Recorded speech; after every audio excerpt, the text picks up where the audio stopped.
मसीह के नाम में सबको सलाम। तो जय यसूदी, हर्षा यसूदी।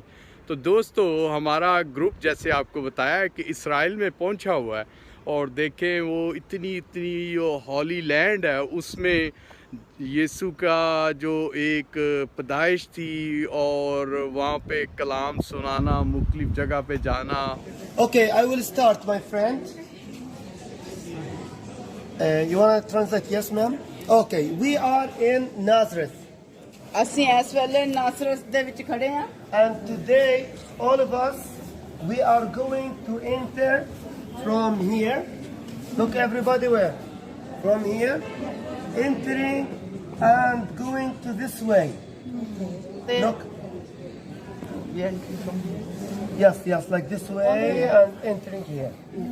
ਤੇ ਅੱਜ ਆਪਾਂ ਜਿੱਥੇ ਨਾਸਰਤ ਦੇ ਵਿੱਚ ਖੜੇ ਹਾਂ ਤੇ ਇੱਥੋਂ ਲੱਗ ਕੇ ਤਾਂ ਆਪਾਂ ਇੱਧਰ ਦੀ ਇਹਦੇ ਵਿੱਚ ਦੀ ਆਪਾਂ ਇੱਥੇ ਜਾਣਾ ਹੈਗਾ। So if you look with me, there is a stairs here, and that's part of the remain of the house of Virgin Mary, her house. ਤੇ ਆ ਆਪਾਂ ਦੇਖ ਸਕਦੇ ਹੈਗਾ ਆ ਕਿ ਜਿਹੜਾ ਵਰਜਨ ਮੇਰੀ ਸਾਡੀ ਮਦਰ ਮੇਰੀ ਉਹਦਾ ਘਰ ਆ।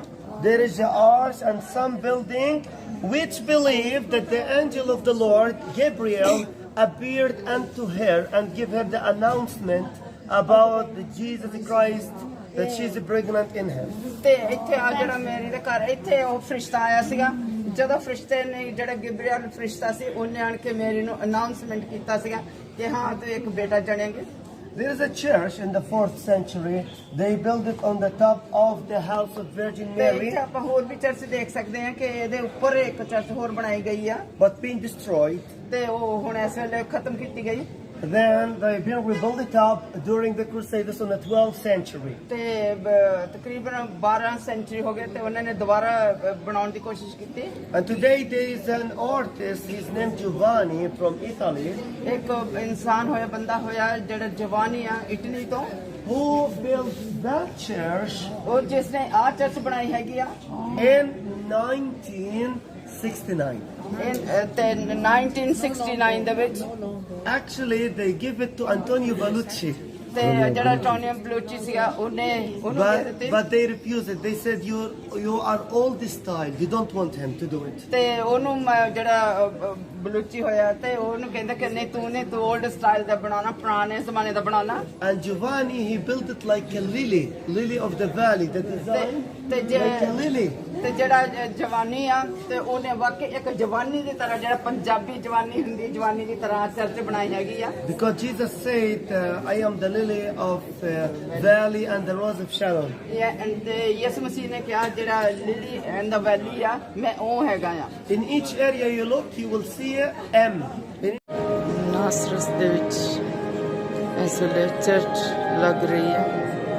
ਹਮੇਸ਼ਾ 24 ਘੰਟੇ ਦੁਆ ਹੁੰਦੀ ਰਹਿੰਦੀ ਹੈ ਔਰ ਇਹ ਚਰਚਾਂ ਟਾਈਮ ਨਾਲ ਬੰਦ ਕਰ ਦਿੰਦੀਆਂ। ਟਾਈਮ ਨਾਲ ਪਹੁੰਚਣਾ ਪੈਂਦਾ ਹੈਗਾ। ਜੇ ਤੁਸੀਂ ਟਾਈਮ ਨਾਲ ਨਹੀਂ ਆਉਂਦੇ ਤਾਂ ਤੁਸੀਂ ਟਾਈਮ ਗਵਾ ਦਿੰਦੇ। ਪਹਿਲੇ ਜਿਹੜੇ ਲੋਕ ਆ ਜਾਂਦੇ ਸੀ ਅੰਦਰ, ਬਾਅਦ 'ਚ ਦਰਵਾਜ਼ਾ ਬੰਦ ਹੋ ਜਾਂਦਾ ਸੀ। ਜਿੱਦਾਂ ਉਹ 5 ਵਾਰੀਆਂ ਦਾ ਉਹ ਲੈਣ ਚਲੇ ਗਏ ਸੀ ਤੇਲ ਤੇ ਕਹਿੰਦੇ ਅਸੀਂ ਕੋਈ ਨਹੀਂ ਸ਼ੌਪਸ ਲੱਗ ਗਈ ਅਸੀਂ ਲੈ ਆਉਂਦੇ ਤਾਂ ਆਉਂਦਿਆਂ ਨੂੰ ਕੀ ਦਰਵਾਜ਼ਾ ਬੰਦ ਹੋ ਗਿਆ ਸੀ। ਅਸੀਂ ਵੀ ਨਹੀਂ ਚਾਹੁੰਦੇ ਕਿ ਅਸੀਂ ਦਰਵਾਜ਼ਾ ਬੰਦ ਹੋ ਜਾਏ। ਅਸੀਂ ਜਦੋਂ ਤੱਕ ਦਰਵਾਜ਼ਾ ਯਿਸੂ ਮਸੀਹ ਨੇ ਸਾਡੇ ਲਈ ਖੋਲ੍ਹਿਆ ਅਸੀਂ ਇਸ ਦਰਵਾਜ਼ੇ ਦੇ ਅੰਦਰ ਰਹਿਣਾ ਚਾਹੁੰਦੇ। ਜਿਹੜਾ ਦਰਵਾਜ਼ਾ ਯਿਸੂ ਮਸੀਹ ਹੈ, ਯਿਸੂ ਮਸੀਹ ਦੇ ਲਾਗੇ ਰਹਿਣਾ ਚਾਹੁੰਦੇ। ਦੇਖੋ ਕਿੰਨੀ ਦੁਨੀਆ ਇੱਥੇ ਰੋਜ਼ ਆਉਂਦੀ ਹੈ। ਮੇਰੇ ਹਸਬੈਂਡ ਦੇ ਨਾਲ ਮੈਂ ਆਈ ਹਾਂ, ਸਾਡਾ ਇੱਕ ਗਰੁੱਪ ਆ ਤੇ ਉਹਦੇ ਨਾਲ ਦੇਖੋ ਕਿੰਨੀ ਬਹੁਤ ਵੱਡੀ ਚਰਚ ਹੈਗੀ ਹੈ। ਜਿਹੜਾ ਆਪਾਂ ਦੇਖ ਸਕਦੇ ਬਹੁਤ ਸਾਰੇ ਲੋਕ ਇਕੱਠੇ ਹੋਏ ਨੇ ਇੱਥੇ। ਸਾਡਾ ਇੱਕ ਗਰੁੱਪ ਲੀਡਰ ਹੈ ਹਾਜੀ ਯੂਨਸ।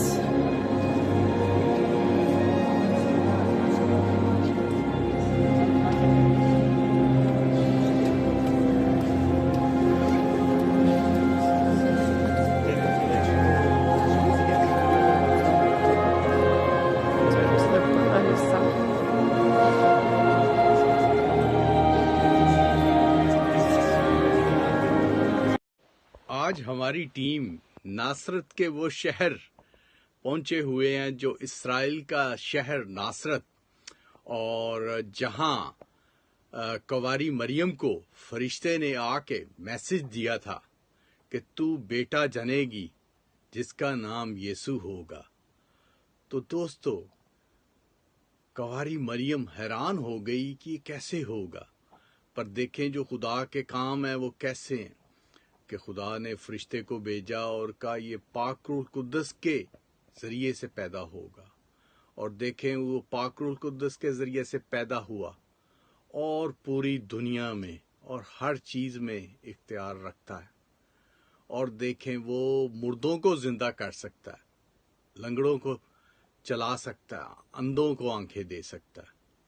اور اس شہر میں، ناصرت کے شہر میں آج ہماری ٹیم وزٹ کر رہی ہے، اور وہ گھر جس میں فرشتہ آیا تھا جس نے کنواری مریم کو یہ میسیج ڈیلیور کیا تھا، اس گھر کے اوپر ایک چرچ بنا ہوا ہے، اور اس کے سائیڈ پہ بھی اور بنا ہوا ہے، اور کتنا خوبصورت چرچ۔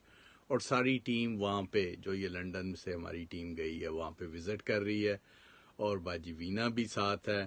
اور دیکھیں اس کے بعد یہ چرچ کے اندر جا رہے ہیں، جو چرچ کے اندر اتنا پیارا بنا ہوا ہے اور یہ دیکھنے والا ہے اور بہت پیارا ہے۔ اور یہ ہولی لینڈ پہ اس ٹائم ہماری ٹیم وزٹ کر رہی ہے ناصرت کے شہر میں۔ تو چلیں آپ دیکھیے یہ ویڈیو۔